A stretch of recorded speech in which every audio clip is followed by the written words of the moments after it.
This video was brought to you in part by the supporters of the AMTV Patreon. Thank you.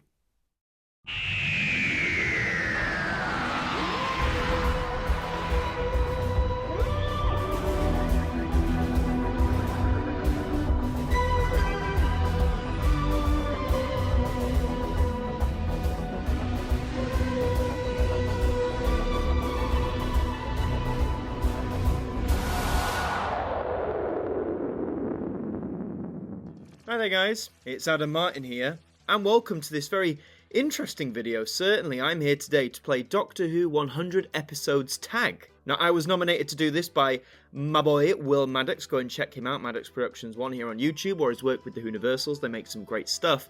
And you're probably wondering, what on earth is 100 Episodes Doctor Who Tag? Well, imagine the scenario. You're in a vault where every single episode of Doctor Who exists, even the missing ones.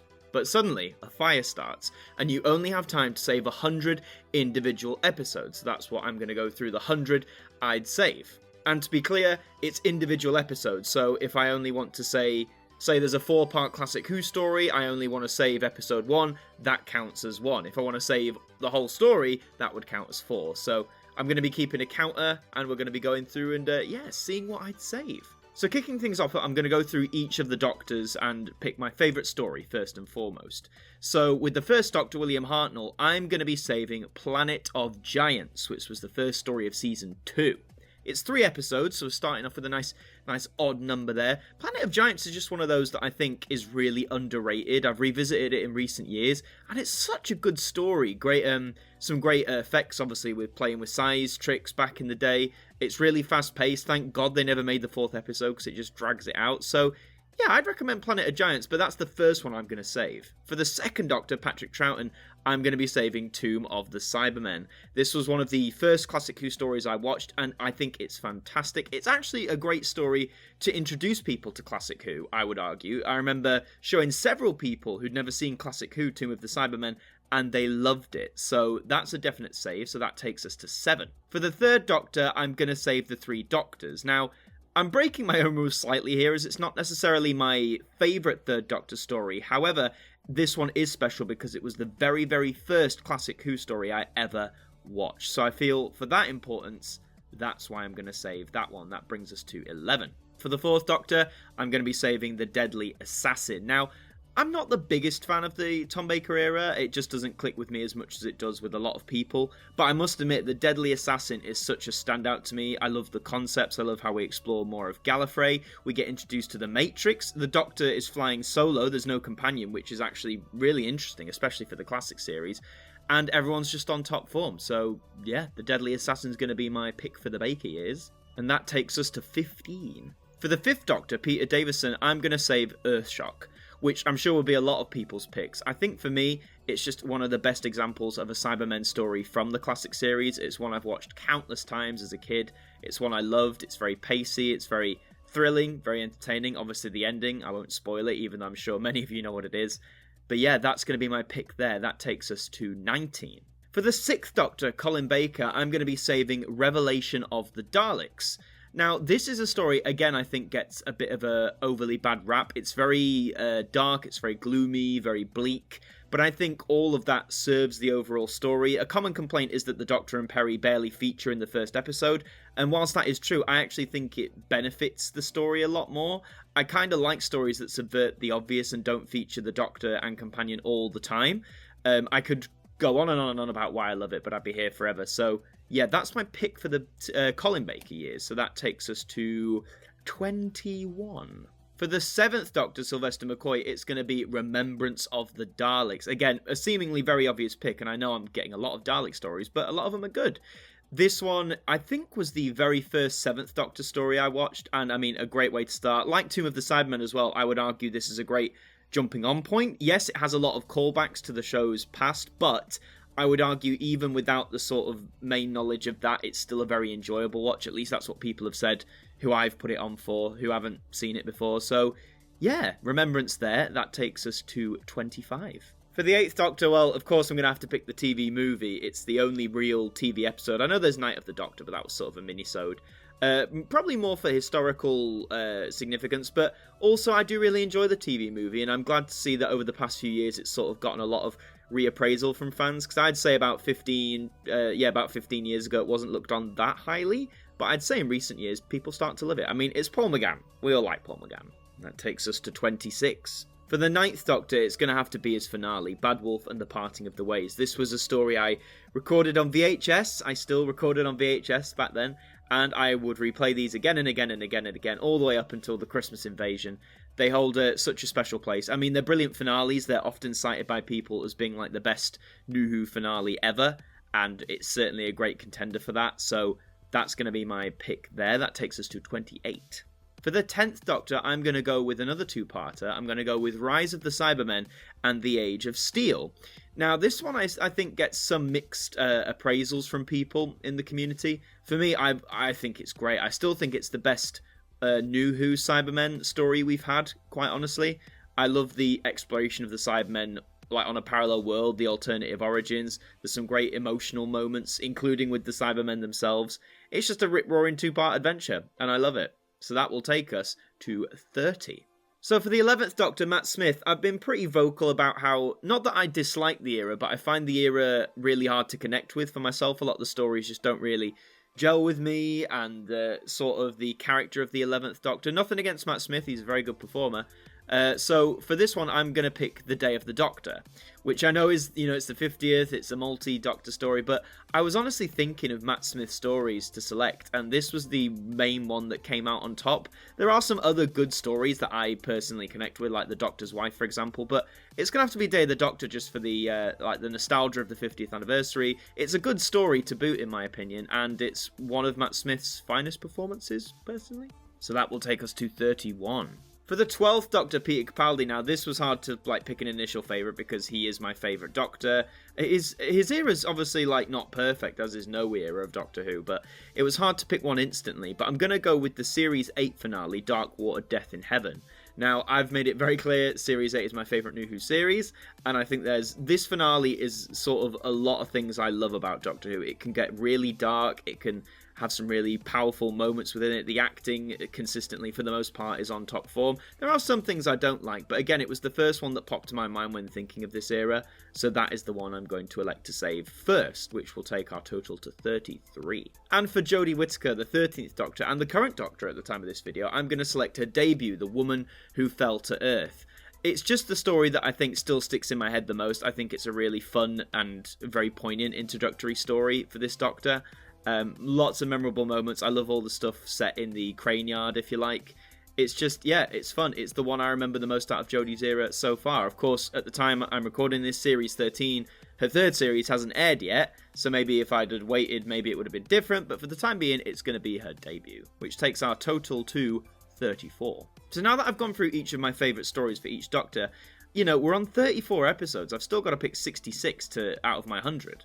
So I'm just going to go back through and tell you what else I'm going to save. Now, I did think about the rule about saving individual episodes of stories, and there's only 2 examples of where I'm going to do this. So I'm going to be saving An Unearthly Child Episode 1. The reason why I'm doing that, partly historical significance, it's the very first episode of Doctor Who, and I know this gets chided a lot because the other 3 parts set in caveman times aren't as good as the opening episode, but I kind of like watching that first episode on its own a lot anyway, so I feel for that reason that's why I'm going to save it. The other individual episode I'm going to save is the Mind Robber Episode 1 from 1968. It's a Patrick Troughton story, Second Doctor, and I do enjoy this story as a whole. I debated whether to put the whole thing on there.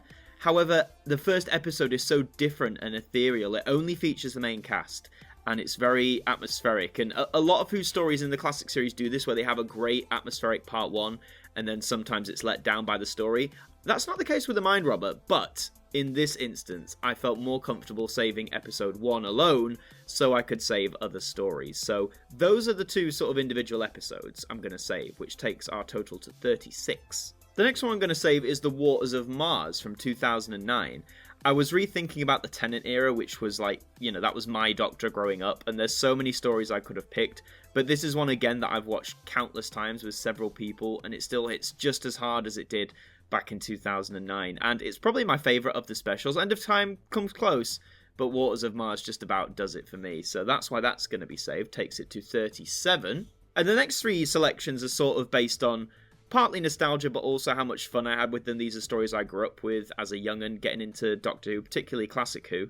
So the first of these is The Five Doctors. This was my second ever Classic Who story, and despite its flaws and how people rib on it, I think it's just a lot of fun. It's nice to see all these doctors and companions band together. It's nice to see Daleks and Cybermen and Raston warrior robots. There's lots of great quips in there.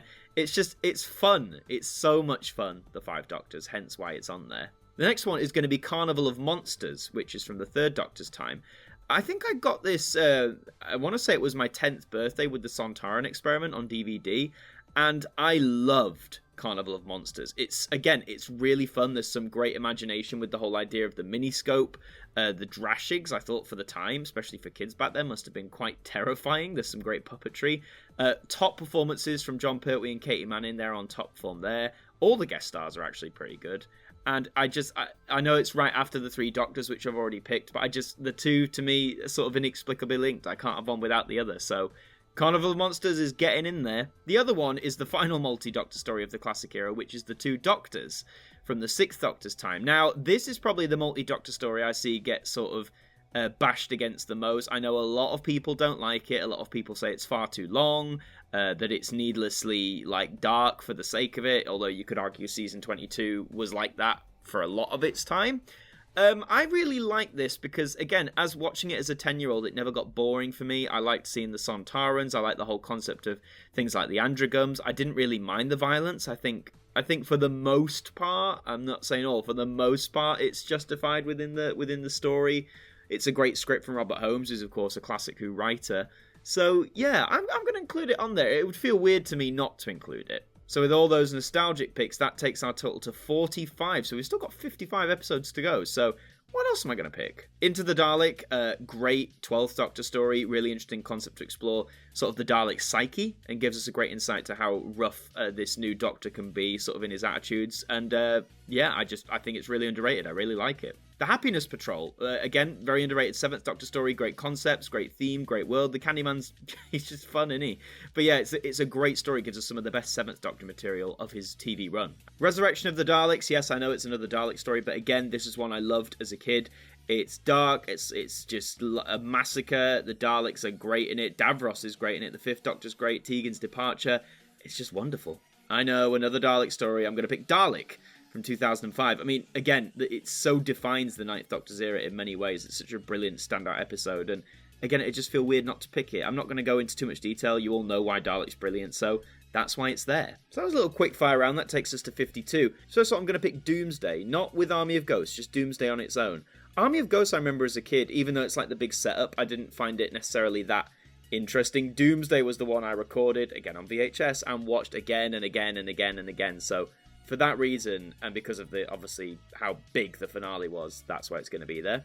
Human Nature and the Family of Blood, a brilliant 2-part from Series 3. Great chemistry between David Tennant and Freema Agyeman. The stakes are high, higher than they ever probably were before. At least that's what it felt like at the time in 2007. It's a brilliant concept. Paul Cornell's script, I know it was a book originally, but the idea is genius. And it's one of the best examples of modern Who. So those two can get on in there. 3-parter now. We're going to go with Turn Left, Stolen Earth, and Journey's End. I know a lot of people have gripes with Journey's End, but for me, it's a 3-part story. Again, it was huge. I recorded it on VHS. I watched it again and again and again. It's just a brilliant conclusion to, well, not the 10th Doctor's era because there's still the specials, but sort of like that phase of Doctor Who. It felt like the end of a phase, and it was just brilliant. So those 3, in you go. I'm also going to pick Voyage of the Damned, because out of all of the Christmas specials, I don't know, I have this one makes me smile. This one makes me happy. It's not a perfect story, of course, but it's whenever I watch it, I feel instantly boosted. It brings out a lot of light in me, so that's why that's going to be there. So we're on 59. We're getting there. I've got 41 to go. So the next one I'm going to go for is another Christmas special. It's Twice Upon a Time, the final 12th Doctor story. This story gets bashed a lot. And I love it. I love how sort of simplistic it is. There's no sort of big bad. It's just a very simple tale about 2 men who one of them is afraid to change, the other is ready for death, and they sort of help each other carry on. I think there's a beautiful poignancy in that. I think the performances are great. Some of the writing, yeah, I mean, the whole First Doctor sexist shenanigans I don't vibe for, but as like a story and the concepts it's going for, I thought it was near perfect. I loved it. So yeah, take it up to 60. Speaking of the 12th Doctor, let's have a 12th Doctor quickfire round. So we're going to pick Deep Breath. My opinion, it's the best introduction story for any Doctor. I love its bumper length. I love the Victorian setting, the Paternoster gang. I love how different this Doctor is to sort of anything we've had before. Capaldi is instantly brilliant. By the end of this episode alone, I was like, yeah, he's the Doctor. So that's in there. Heaven Sent and Hell Bent. Yes, both of them. Heaven Sent is a masterpiece. It doesn't matter what anyone says. No, of course it does. I think it's a masterpiece. If you don't, that's fine. Hell Bent, I think, gets chided a lot. It's not the franchise ender as a lot of people thought it was, I think.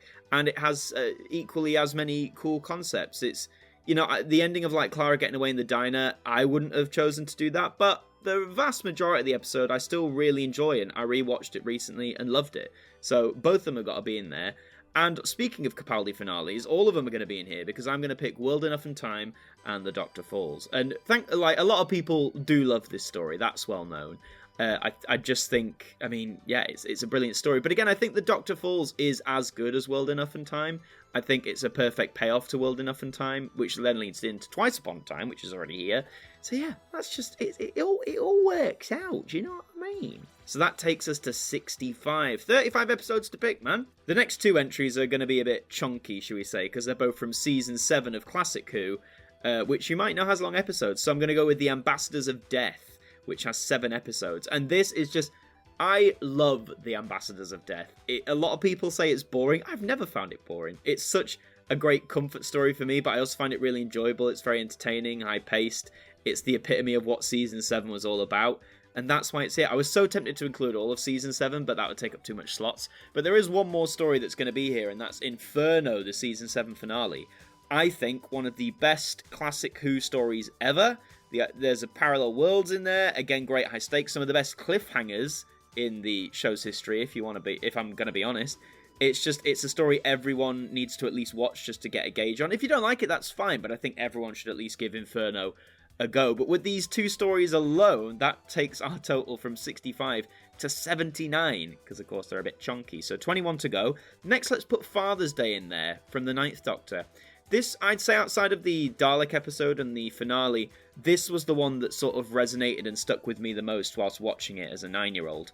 It was the one we talked about the most in school. I mean, you know, the concepts of playing with your past, the TARDIS being sucked out, the Reapers, the Doctor being eaten by a Reaper. It's a very great episode. Again, Paul Cornell, genius of a writer, really admire his work. So that's why it's going to be here. Okay, so that's 80, 20 episodes to go. Well, I know I said I wasn't going to put in any more of Season 7, but I changed my mind. I'm going to put in Doctor Who and the Silurians, which is another 7-parter. But again, it's brilliant. The introduction of the Silurian race to this show is fantastic. There's some great, again, stakes, action, John Pertwee's on form, the whole unit team. It's brilliant.